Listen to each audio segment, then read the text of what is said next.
C'était il y a une semaine. Le Hezbollah diffusait cette vidéo de propagande.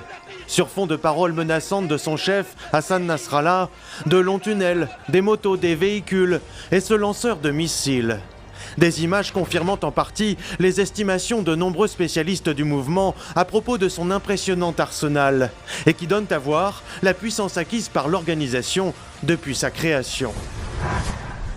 Mouvement de résistance à l'occupation israélienne du Liban, soutenu dès l'origine par la révolution iranienne, le Hezbollah naît en 1982. D'abord clandestin, le groupe islamiste chiite et sa branche armée s'organisent en 1985 autour d'une charte. Parmi ses membres, une figure émerge, Hassan Nasrallah, qui accède à la tête de l'organisation en 1992. C'est lui qui va développer la stratégie dite de la libanisation.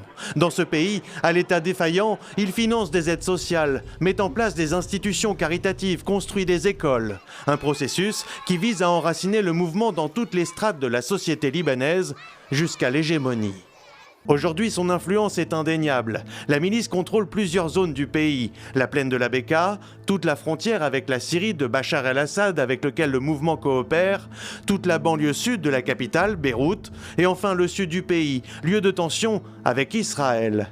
Comme en 2006, un tournant.